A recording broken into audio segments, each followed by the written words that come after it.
Welcome back to A One Storyteller, where we bring you the most gripping, unforgettable stories from around the world. If you're new here, don't forget to like, subscribe, and comment. Today's story will take you on an emotional roller coaster, full of twists and turns that will keep you on the edge of your seat. Trust me, you won't want to miss this one. Get ready for a tale of injustice, fate, and the power of identity. Now let's jump straight into it. It was a freezing December evening, the kind that makes you want to curl up indoors with a blanket. The snow was falling hard in Arlington, a city that often dealt with cold winters, but this one was particularly harsh. The streets were slick with ice, and the chills seeped into the bones of anyone foolish enough to be out after dark. Inside the station, passengers huddled, waiting for their trains to arrive. Among them was Leona Simmons, a 26-year-old woman who was 6 months pregnant.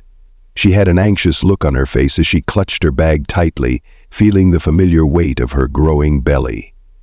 The train she was waiting for would take her to meet her husband, Charles, who was already at their destination, with important news that could change their lives. Leona had been dreading this moment for weeks. Her pregnancy had been tough, filled with complications and sleepless nights, but no matter how difficult it was, she wanted to be with Charles more than anything, especially now. It had been a long time since they'd spent quality time together, and this was supposed to be their chance to reconnect. But fate had other plans. The station was buzzing with the usual noise of commuters. The air was thick with the sound of hurrying footsteps and hushed conversations. People murmured in anticipation as they checked their watches, eager to catch the next train. Leona glanced at the clock above her head. The train to Williamsburg was scheduled to leave in just 5 minutes. As Leona boarded the train, she could already feel the cold air creeping in from outside. The interior of the train wasn't much warmer, but it was better than the station. She looked for a seat, her eyes scanning the aisles as the train began to fill up. There were only a few empty seats left, but she was in no rush. After a long day, all she wanted was a comfortable spot where she could relax for the journey. She found an empty seat near the window, and as she sat down, her hand instinctively rested on her round belly. The baby inside her had been kicking all afternoon, and it felt like it was trying to make its presence known. Leona smiled despite her fatigue. She couldn't wait to meet this little one. But her brief moment of peace didn't last long. A sharp voice broke through her thoughts. "You can't sit there." Leona looked up, startled. A tall, burly man stood before her. He wore the uniform of a train conductor, his badge gleaming under the harsh lights of the train car. His expression was stern, and there was an air of arrogance about him that immediately put her on edge. "I'm sorry?" Leona asked, her voice trembling slightly. "You can't sit in this section," the conductor said, his tone cold and dismissive. "Move to the back." Leona blinked, confused. "I thought this was a reserved section. I was told I could sit here." The conductor's eyes narrowed and he crossed his arms. "It doesn't matter. This area is for more important passengers. You need to move to the back car." Leona's stomach twisted. She could feel the pressure building, but she tried to stay calm. "I'm pregnant," she said softly, trying to reason with him. "I'm just looking for somewhere to sit for the ride." The conductor didn't soften. "I don't care. This car is full. You need to move." Leona's heart started to race. She looked around, noticing that the train car was nearly full with people standing in the aisles. But it was clear that the conductor wasn't interested in helping her find a solution. As she stood up, the conductor's eyes flicked over her pregnant belly with a sneer before he motioned for her to follow him. "Come on, I'll show you where you can go." Leona's hands trembled as she walked behind him, the uncomfortable tension between them palpable. She passed several vacant seats in the back of the train, but none of them were good enough for the conductor, apparently. He shoved her toward a section that was already overcrowded with passengers standing shoulder to shoulder. "Here, find a spot back here," he said dismissively, as if she were a nuisance. Leona tried to say something, but her voice caught in her throat. This wasn't just about the seat, it was about the way she was being treated. She didn't know how much longer she could keep her composure. Before she could protest, the conductor came up behind her, his patience running out. "I told you to get off the train, didn't I? This is your last chance."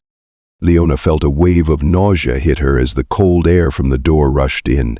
She couldn't believe this was happening. Her hands were trembling now, her heart racing faster than ever. I can't just stand here in this cold," she said, trying to keep the panic out of her voice. "Please, let me sit." "You're disturbing the passengers. Get out," the conductor barked, pushing her toward the door. Leona couldn't believe it. How could someone treat a pregnant woman like this? But before she knew it, the conductor's hands were on her back, urging her toward the door. The next thing she knew, she was outside in the freezing cold, standing alone on the icy platform.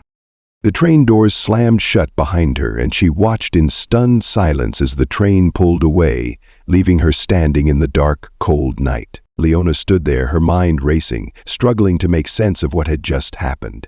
The snow was falling harder now, and she could feel the cold seeping into her bones. Her pregnancy made it even more difficult to stand in the freezing temperatures, and she felt weak from the shock of being thrown off the train. But just as the cold seemed unbearable, a familiar voice called out her name. "Leona!" She turned to see Charles, her husband, rushing toward her through the snow. His face was filled with concern and his eyes were wide with disbelief.